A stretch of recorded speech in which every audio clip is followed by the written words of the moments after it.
bienvenidos a todos a esta semana, si me lo permiten, muy cinematográfica y además de nuestra tierra, en este caso de la Semana Internacional de Cine, de la que le daremos buena cuenta en el día de hoy. Pero comenzamos hablando de la campaña de sanidad, de la campaña de la gripe, que en nuestra comunidad en Castilla y León arranca mañana. Sanidad ya tiene preparadas 660.000 dosis, un tercio de ellas son tetravalentes, es decir, que incorporan 4 cepas diferentes.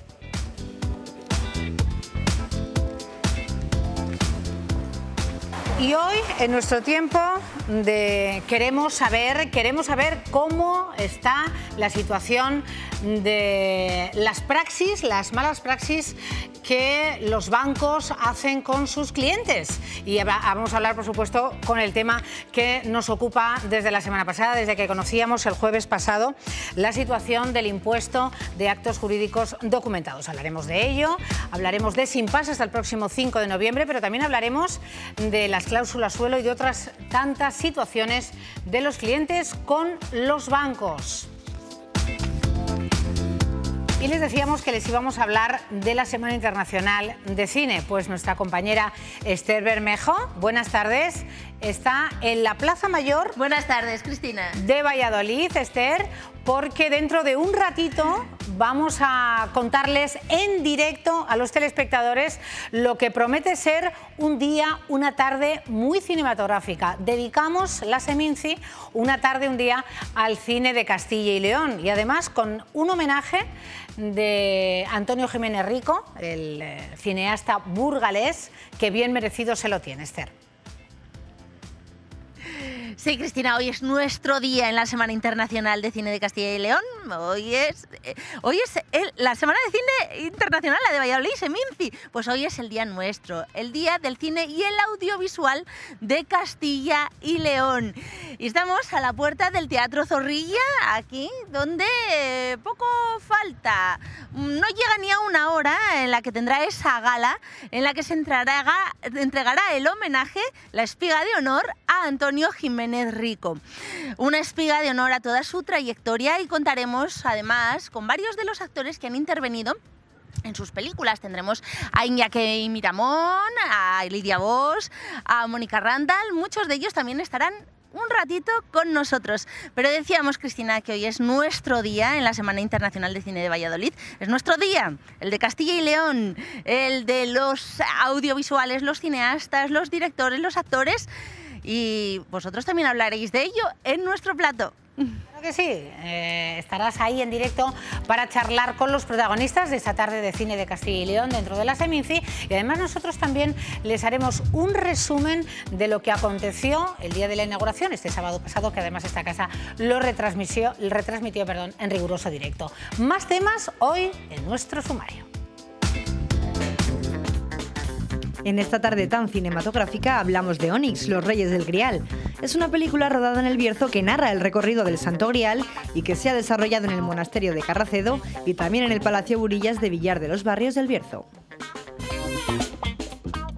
Esta tarde continuaremos tratando uno de los acontecimientos más esperados del año, la Semana Internacional de Cine, los looks de la alfombra roja de su inauguración y todo lo referente al Día de Castilla y León en la Seminci, esta tarde en Vamos a Ver. En nuestro espacio de Queremos Saber abordamos todo sobre la manera de proceder de los bancos y su relación con los clientes. De la mano de una experta hablaremos de asuntos como las cláusulas suelo, el IRPF o las preferentes y subordinadas. Además, comentaremos la última hora sobre la sentencia del Supremo sobre el impuesto de las hipotecas.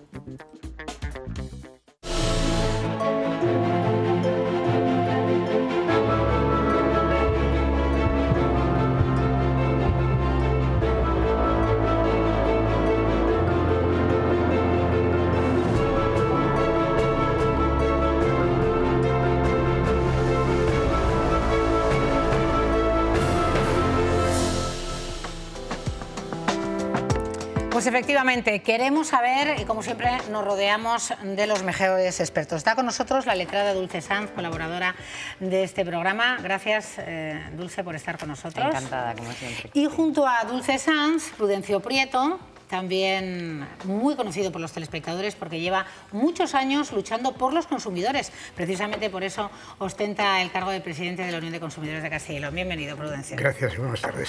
Bueno, hoy vamos a hablar de bancos, vamos a hablar de los clientes de los bancos, que en definitiva somos la inmensa mayoría, Dulce. Y si os parece, arrancamos, lo decían los compañeros, con esa noticia que nos sobresaltaba días atrás, para bien, que luego en menos de 24 horas el presidente de la Sala Segunda de lo Contencioso Administrativo del Tribunal Supremo hablaba de un tiempo de reflexión, dada la repercusión social y económica, cada uno lo entienda como le parezca, pero hoy el presidente del Tribunal Supremo, el señor Lesmes, habla del día 5 de noviembre para dar sus conclusiones. Vamos a ver este vídeo. ¿Apagar o no el incendio creado con las hipotecas? En esa se debate el Supremo. Su presidente, Carlos Lesmes, se ha reunido esta mañana con los 6 magistrados de lo contencioso administrativo que el jueves emitieron la polémica sentencia. Solo uno votó en contra. También con el presidente de la Sala Tercera del Tribunal, el juez Díez Picazo, que el viernes dio marcha atrás por la repercusión económica y social de la decisión. Decisión que hoy sabemos que no le pilló por sorpresa, sino que desde enero conocía que el Supremo estaba revisando su propia jurisprudencia sobre este asunto. Es por eso y por la controversia que hace 3 años generó su nombramiento entre sectores progresistas, que denunciaron incluso ante la ONU presiones para propiciarlo, que hoy varias asociaciones de jueces exigen la dimisión de Díez Picazo. Y en medio de la confusión, la única que coge oxígeno en este limbo es la banca, que hoy ya se recupera en bolsa. ¿Y qué pasa con las hipotecas que se iban a firmar? Pues que algunas se han aplazado, como nos cuentan en esta notaría de León. Por un criterio de prudencia, pues pienso que se habrán suspendido las firmas de préstamos hipotecarios hasta que el tema quede totalmente aclarado. Mientras que otras que no pueden esperar se están firmando, y según Adicae, en el caso de 2 bancos con cargo del impuesto a los clientes. Desde mi punto de vista, lo debería de pagar hoy. Con esa sentencia lo debería de pagar la parte prestataria. El Supremo se pronunciará el 5 de noviembre. Veremos si, como temen los analistas, cualquiera de las posibles opciones acaba repercutiendo en el bolsillo de los clientes. Pues como decía nuestra compañera, veremos el 5 de noviembre, Dulce. Veremos qué pasa. Como suelen decir, dura poco la alegría en la casa del pobre. Menos de 24 horas. Menos de 24 horas. La sentencia del pasado jueves, desde luego, era una sentencia que se estaba esperando, lógicamente, por toda la gente que tiene hipotecas. ¿Por qué? Porque ya había sentencias, ya había una sentencia anterior, todo esto viene, bueno, de resoluciones europeas y demás, pero aquí en España ya el Tribunal Supremo se había pronunciado sobre el tema de los gastos con carácter anterior. Y había reconocido que había una serie de gastos que sí que deberían de pagar los bancos. Lógicamente, ¿por qué? Porque estamos hablando, hay una cosa que es muy importante que la gente tenga claro, que cuando se hace una compra-venta hay 2 actos, uno es la compra-venta y otro es la hipoteca.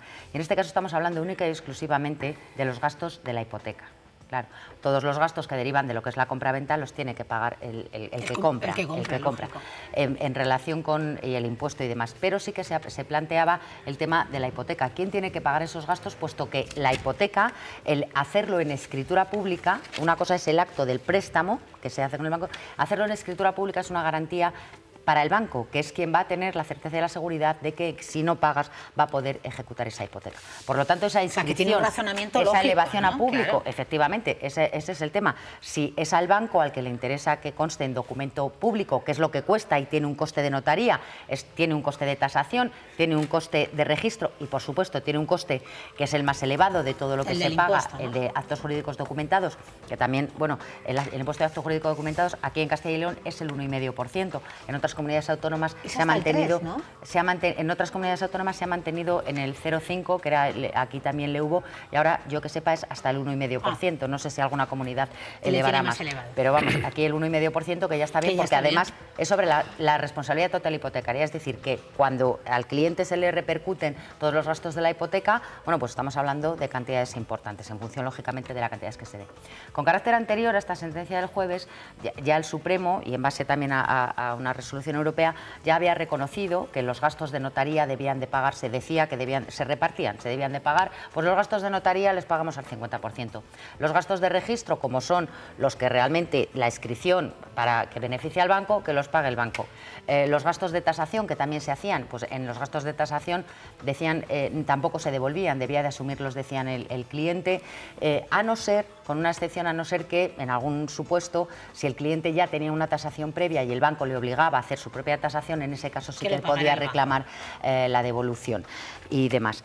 Y entonces, claro, nos quedaba y el tema del impuesto, decían que no. El tema del impuesto se iban a la aplicación del reglamento del tributario y decían que no, que el sujeto pasivo del impuesto era el consumidor. Esto, lógicamente, ha habido esta sentencia de la que yo hablo, la primera, es una sentencia de la Sala de lo Civil del Tribunal Supremo. La sentencia que se ha dictado el pasado jueves es de la Sala de lo Contencioso, también en relación con este asunto.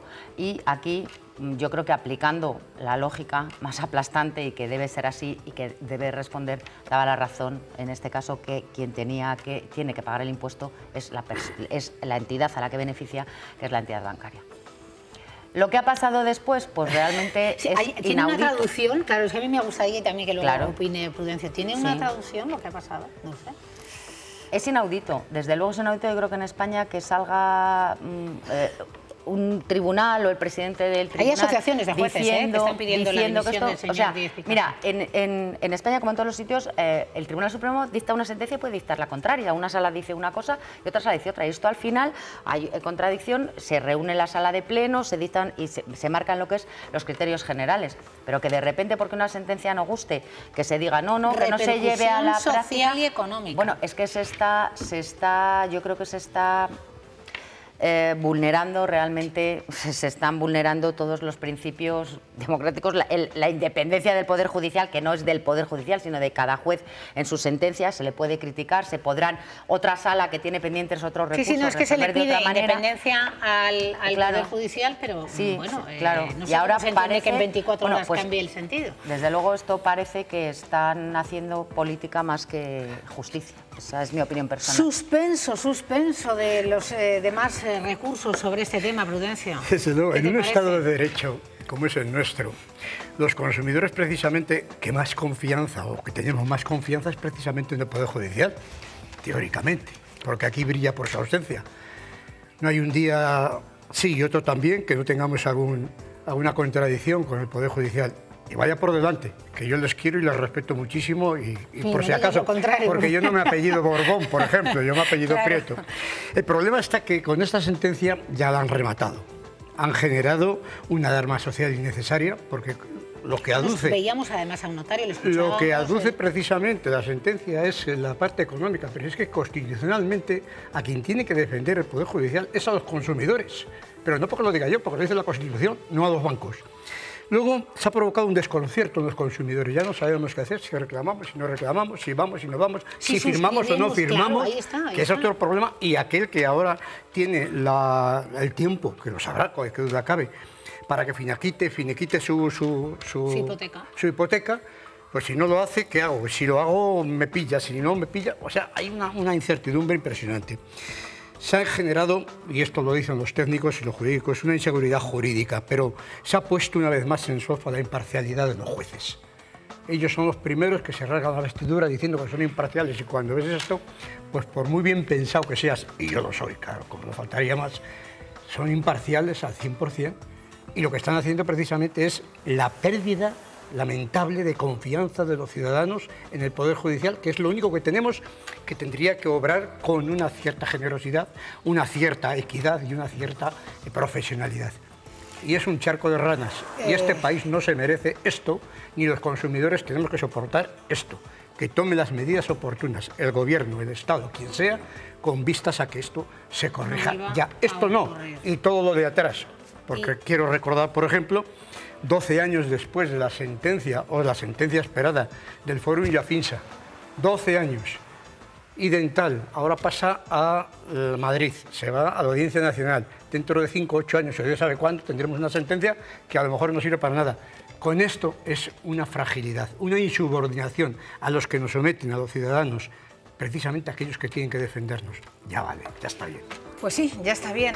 Dulce, ¿qué les podríamos decir a los telespectadores, a los castellanos y leoneses que estuvieran a punto estos días de firmar esa hipoteca? ¿Cuál sería el consejo? Bueno, pues yo desde luego, yo creo que la firma no tiene por qué en principio suspenderse. Otra cosa es quién finalmente va a pagar el impuesto.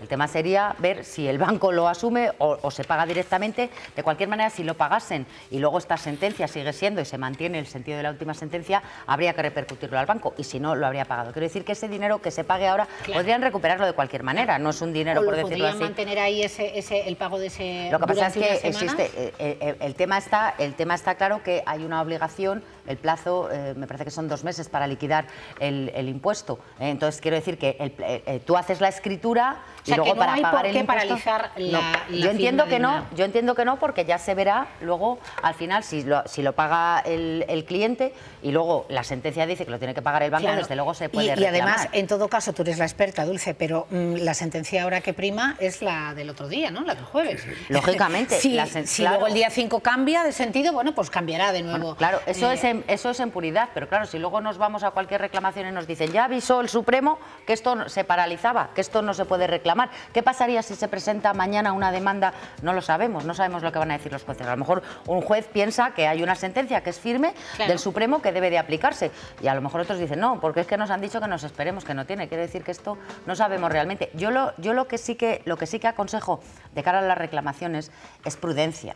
Es prudencia y luego vamos a hablar del tema de las cláusulas suelo, donde hay un tema también que ahí hay una diferencia de entre la gente que reclamó antes a la gente que reclamó después, con lo cual yo creo que hay que tener las cosas claras para saber dónde nos metemos. Desde luego ahora mismo ya hay demandas de reclamaciones por gastos hipotecarios en estos que estaba dando el Tribunal Supremo. Lógicamente no se reclamaban porque teníamos claro que no se podían reclamar los actos jurídicos. Y además con una peculiaridad que en todo el tema de reclamaciones, pero en esto que estamos hablando de gastos hipotecarios, lo primero que hay que hacer es hacer una reclamación al servicio de atención del cliente del propio banco, que tiene 2 meses para resolver y demás. Quiero decir que se pueden ir haciendo cosas, pero ir dando estos pasos. Ahora mismo, en esta situación de gastos hipotecarios, desde luego a esperar al día 5, vamos a esperar al día 5 a ver qué nos cuentan y desde luego pues la sentencia es una sentencia firme. Eso no puede decir nadie. Vamos a escuchar un vídeo, Prudencio, porque les hemos preguntado a los ciudadanos lo que piensan sobre lo que están tratando hoy en esta mesa. Queremos saber sobre la mala praxis bancaria. Y esto es lo que nos han dicho. Eso es obvio, está pasando todos los días. Lo vemos todos. Yo soy muy ignorante en estas cosas, pero vamos, lo vemos todos. Porque yo es que hipoteca no pago nada, no tengo hipoteca, entonces no tengo ni idea. Mala praxis siempre se quedan con el dinero de los demás. O sea que buena para el cliente nunca ha sido, que yo sepa, vamos. Yo eso no lo llevo, el marido y no lo sé. Pero vamos, no muy bien. Sí, yo creo que sí, que les ha favorecido en alguna, vamos, casi siempre. Pues son unos sinvergüenzas y unos ladrones, y que están bien champicaos con el gobierno y con todos, porque primero lo hacen, luego lo deshacen, hacen lo que quieren. Metes el dinero que metes y siempre se tienen que cobrar ellos de tu propio dinero, te están robando prácticamente. Para mí que es un robo. Sí, que siempre van a por el dinero, que siempre van a lo mismo, a favorecerse ellos, y que cuando ven que no van a ganar lo suficiente dicen que pierden. Bueno, pues no nos ha sorprendido, ¿no? Dulce, Prudencio. No. Es una sensación de desamparo, es una sensación de insubordinación que manifestaba antes, pero es una sensación de impotencia. ¿A quién se le puede ocurrir que precisamente la jefatura que tiene que estar dando cumplimiento al artículo 51 de la Constitución que decíamos, para la defensa de los consumidores como destinatarios finales de todo esto? Esto es lo que van a la Unión de Consumidores a contar en Ciudadanos Esto y de mucho pie, más, claro, y mucho más, y te digo por qué. Claro. Tú tienes aquí un bonito gráfico que no pueden ver los telespectadores, donde hay un altísimo porcentaje de consultas y de reclamaciones. Es que los ciudadanos sí. No lo vamos a enseñar porque no lo tengan un buen criterio de la justicia. Pero que hay un alto porcentaje de reclamaciones muchísimo. Y de quejas al respecto. Pues el 20% de las 30.000 que ejecutamos en el año 17, el pasado ejercicio, 30.000. 6.000 de las 30.000 que trabajamos, 6.000 son de entidades financieras. De las cuales de las 6.000, pues prácticamente un número muy importante, no sabría decir exactamente ahora, lo lleva nuestro gabinete jurídico CDF Legal, que es precisamente Dulce, entre otros, los que está con nosotros trabajando y muy bien además sobre este particular y todos los que derivan. Y Dulce, pero termino. Ganando. La población, en virtud de lo que hemos visto, la población se corta y no se atreve a decir en público lo que dice en privado, porque le tienen miedo. Eso sí que es triste, que a la justicia, al ciudadano le tenga miedo. Tenía que tenerle respeto, tenía que sentirle suya. La justicia es suya. La justicia trabaja para... Y no, claro, debiera. La justicia entre los ciudadanos, y no lo sentimos para que se así. miedo. La sienten como algo que es, iba a decir, un estorbo. Dulce, hablaba Prudencio de porcentajes. En toda Castilla y León, en el último año, en el 2017, porque en el 2018 se ha elevado. Incrementado. Sí, se ha incrementado el porcentaje de asuntos y reclamaciones bancarias en general y cláusulas suelo en particular. Sí. En el tema de las cláusulas suelo, desde luego tiene una razón, porque con las cláusulas suelo también ha habido diferentes sentencias. Todo viene lo mismo, el tema de la nulidad de las cláusulas abusivas, nulidad de las cláusulas suelos, también viene a raíz y demás de resoluciones europeas, que luego aquí en España también el Tribunal Supremo en el año 2013, con una sentencia que decía con carácter general, viendo eso sí, caso por caso, que decía que hay que ver caso por caso, que no es una nulidad general en que todo el que te la tenga pida la nulidad, hay que ir demandar, analizando con caso tu caso por caso en concreto y demás, si te han informado o no te han informado, el conocimiento que tú tenías de la cláusula suelo, y ahí se establecía que solamente se concedía, se anulaba la cláusula suelo, con lo cual se cambiaba el tipo de interés y te devolvían las cantidades de exceso que se había pagado por la cláusula suelo, pero en principio el efecto solamente se establecía hasta el año 2013, era la retroactividad del año 2013. Se pusieron demandas de cláusula suelo, la gente fueron favorables, porque en lo que estamos diciendo con el tema de la justicia... Fueron favorables en un 97%. Un 97%, es decir, o sea que lo que es la justicia, la más cercana, la de la primera instancia y demás, en todos los temas bancarios, está funcionando, está dando la razón con carácter general a los consumidores en un altísimo porcentaje, o sea, tanto en este tipo de reclamaciones, en su momento con las preferentes, en tema de acciones, de nulidad de acciones, las hipotecas multivisas, es decir, en la mayoría de los supuestos que todo tienen la misma base, que es esa cláusula abusiva y esa falta de información, sobre todo al cliente cuando se firman los distintos contratos bancarios, que es en lo que se basan, la justicia, la primera que hay, está funcionando. Y con la cláusula suelo ocurrió eso. Pero ¿qué pasa? Que posteriormente, efectivamente, viene Europa en el año 2016 a decir, mire usted, esto no puede ser. También, esta no tardando. Claro, esta protección, ¿cómo es posible que si una cláusula se declara que es abusiva, que es nula por abusiva, será de pleno derecho desde el momento de la Constitución? Diga usted que solamente se le van a devolver el dinero desde el año 2013. Eso es incompatible, dijo clarísimamente, con el derecho de la Unión Europea y, efectivamente, a partir de ese momento ya se hacen las reclamaciones sobre la cláusula suelo, donde aparte de cambiarte, lógicamente, de cambiarte el tipo de interés, te devuelven la demasía que se has pagado desde el momento de suscripción de la hipoteca. La suscripción. ¿Algún consejo para los que aún no hayan planteado una demanda por la cláusula suelo? Pues en la cláusula suelo, mira, además es muy curioso, porque en cláusula suelo también hay que ir primero a hacer esa reclamación que te comentaba antes al servicio de atención al cliente del banco. Tienen 2 meses para resolver. ¿Qué pasa? Que no resuelven, no contestan o dicen que no. Y ahora mismo, después de tiempo, y eso probablemente sea el motivo de ese incremento de que ahora la gente llama más decidida, que se puede reclamar todas las cantidades y demás, están allanándose.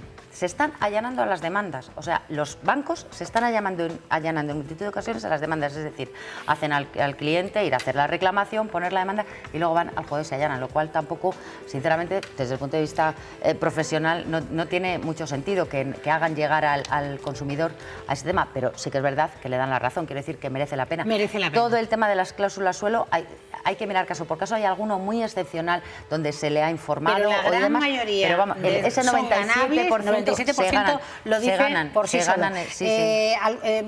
Tenemos que irnos a la alfombra roja, que está ya Esther Bermejo con nuestro primer invitado. Algo importante, Dulce, de lo que teníamos previsto, y realmente es que vamos a tener que dedicar más tiempo en otro momento. Había lo de la hipoteca multidivisa, que no sé muy bien de qué va. Bueno, y hay... Sí, bueno, hay multitud de malas prácticas bancarias varias que todas están en consultas en Europa y demás, y hay resoluciones de la Comisión ya favorables en multitud de reclamaciones. Pero bueno, una cosa es conocida, no tanto como esto, por ejemplo, es el tema de la hipoteca multidivisa, que era una hipoteca que estaba referenciada en vez de al Euribor, en vez de al euro se referenciaba a moneda extranjera. Casi todas se hacían en yenes, ¿no? Sí. Entonces, ¿qué ocurría? Ha habido muchísima gente que ha tenido las hipotecas que después de llevar pagando 10 años debía más de lo que... cuando la... Sí, esa es la realidad. Ay, Entonces, madre mía, eso también yo lo creo... mismo. También se está pidiendo la nulidad de esa cláusula, también se dan las nulidades de las cláusulas. Es que nos queda mucha tela. Me están diciendo que me tengo que ir, el directo obliga. Bueno, ni que estuviéramos grabados, estamos en directo, pero la alfombra nos pide paso. Tenemos que hacer una segunda parte, si me lo van a permitir. Me hubiera estado unos minutos más con ustedes para que hubieran hablado a los telespectadores de las preferentes, del tema del Popular. También, de las acciones, de las acciones del Popular, las todos acciones del recordemos. Popular, también de las de la ampliación de capital, también se están ganando los pleitos, lo mismo también por la información que dieron, en su caso muy similar a lo que ocurrió con Bankia cuando salió a bolsa Bankia, en este caso es una ampliación y demás, pues, con datos. Tenemos las otras referencias de la hipoteca, que en vez de ser el Euribor era el IRPH famoso. Es que de verdad esto, Prudencio, es tremendo. Comisiones, las cancelaciones anticipadas, las multas que te ponen, claro, esas cláusulas de si usted me cancela la totalidad, tiene usted que pagarme un cero tal. Y quedamos por hecho los problemas que nos causan las tarjetas, las de crédito. Bueno, los claro, es que necesitamos un segundo, un tercer capítulo. La mala praxis financiera. Les agradezco muchísimo, de verdad, que hayan venido a abrir boca de lo que serán sucesivas intervenciones de Dulce Sanz. Muchísimas gracias, Prudencio Prieto, encantada de volver a tenerte. Unión de Consumidores de Castilla y León. Ahora sí, vamos a abrir por la puerta grande nuestra Semana Internacional de Cine esta semana en Vamos a Ver.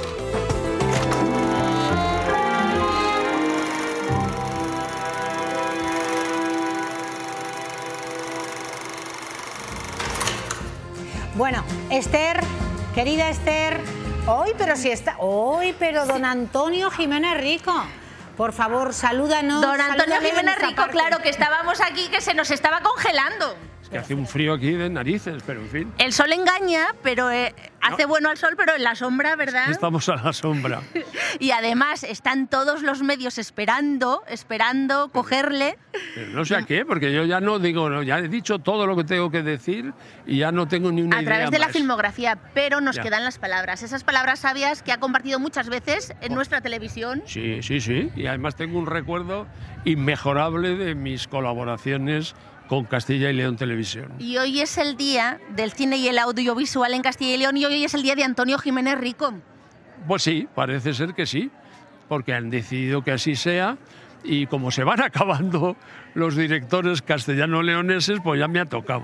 No creo que sea por eso. Además, aquí tenemos esta espiga de honor que se va a entregar ahora en la gala a las 7. Una gala muy bonita, que tiene una muy buena pinta, con actores que han trabajado con usted, con esa película que cumple 30 años. Exactamente, ponen una película mía de hace 30 años, Jarrapellejos, y hombre, siempre es agradable que a uno le reconozcan su trabajo y su filmografía, vamos.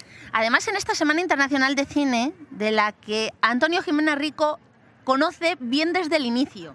Sí, hombre, porque esta Semana de Cine empezó, yo creo que estando yo en la universidad, estudiando Derecho, y entonces los universitarios íbamos a ver los primeros certámenes del Festival de Cine de Valladolid, y luego, ¿quién me iba a decir que terminé, vamos, siendo incluso jurado de la semana y participando en la semana, pues yo creo que en 3 o 4 ocasiones, y una de ellas incluso con un premio como fue la Espiga de Plata al disputado voto del señor Cayo. Pero Jarrapellejos no, Jarrapellejos es la primera vez que se pone en este certamen, porque al festival que fue en su día Berlín, ¿verdad? Fue a Berlín, exactamente. Y además en Berlín, las cosas como son, tuvo mucho éxito y fue muy bien. Lo que pasa es que, según me contó la dirección del festival, había 2 o 3 miembros femeninos del jurado que les parecía una película absolutamente machista y que por eso se negaron a que tuviera ningún La cara de Antonio indica machista, yo para nada y con esa intención mucho menos. Pero mucho menos, y además yo que veo la película con distancia no veo que sea machista, yo creo que al revés, es feminista. Pero en fin, aquellos jurados que creo que eran de las repúblicas entonces del otro lado del telón de acero, me parece que era una polaca y una checa, se negaron a que me premiaran porque dijeron que ellas no podían estar en un festival que se preveaba una película tan machista. Lo que sí que recuerdo, y eso lo digo porque tiene gracia, que cuando terminó la proyección de Jarrapellejos en Berlín, que fue muy bien y gustó mucho a la gente y muchos aplausos, se me acercaron dos señoras mayores, que yo pienso que residían en Berlín, pero que eran españolas, y me preguntaron, ¿usted es el director de esta película? Y yo, pues emocionado, dije que sí. Me dijeron, pues es lo más desagradable que hemos visto en nuestra vida. Y yo me quedé... Pues hay que verla, hay que venir al Teatro Zorrilla y verla esta tarde a las 7. Pero además yo quiero recordar con Antonio esas Semanas Internacionales de Cine junto a Miguel Delibes. Sí, hombre, claro. Hombre, yo me acuerdo perfectamente. Pero vamos, yo me acuerdo en un homenaje, un ciclo que se hizo aquí del cine de Dreyer, del director danés, y me acuerdo que había un día que se proyectaba una de sus obras maestras indiscutibles, que a mí me parece que es una película absolutamente mágica y llena de misterio, que es Ordet, que yo me acuerdo que ese día estaba comiendo con Delibes, y Delibes pues no le apetecía meterse en el cine a ver una película danesa, y yo le dije, porque yo la había visto ya, le dije, Miguel, no te la pierdas porque Ordet es una película que a lo mejor no vuelves a ver en tu vida y merece la pena. Y recuerdo que me aceptó mi invitación. Te hizo caso. Fuimos a ver Ordet y todavía recuerdo que al acabar Ordet con esa secuencia insuperable final, Miguel no se podía levantar de la butaca, se había quedado conmocionado. Eso es lo mejor de la Semana Internacional de Cine, lo que nos aporta quedarnos en la butaca. Eso, no, aparte que esta semana, aparte del descubrir, en cierto modo, a los cinéfilos a Dreyer, descubrió antes a Ingmar Bergman, y es una semana o un certamen que hay que reconocer que para los cinéfilos de entonces era un festival que siempre tenía algún interés y yo creo que hay que agradecérselo. Pero que no cabe duda es que esta semana acercó a Ingmar Bergman y a Karl Theodor Dreyer, que ya es suficiente. Antonio, vamos a dejarle acceder al Teatro Zorrilla. Es un placer siempre tenerte con nosotros y ahora con los actores, esos que estás deseando ver y abrazar. Muchas gracias a ti. Que son los de tus películas. Sí, que han venido, que tienen mucho mérito. Uy, y van a estar con nosotros ahora, nada, en unos minutos. Vamos a ver qué dicen de ti. Vale. No te muevas un momentín, que conectamos, despedimos y enseguida estamos con los actores de Antonio Jiménez Rico. Enseguida, Esther, efectivamente. Enhorabuena a don Antonio Jiménez Rico, a ese más que merecido homenaje. Nosotros estamos ya con Carmen Sáez. Carmen, bienvenida, buenas tardes. Encantada de estar aquí en la Semana del Cine. Hablaremos de Antonio. Homenajeando a alguien como Antonio. 50 años de trayectoria profesional, su relación con este festival, pero vamos a hacer una pausa porque de inmediato conectaremos de nuevo con Esther Bermejo. Estupendo.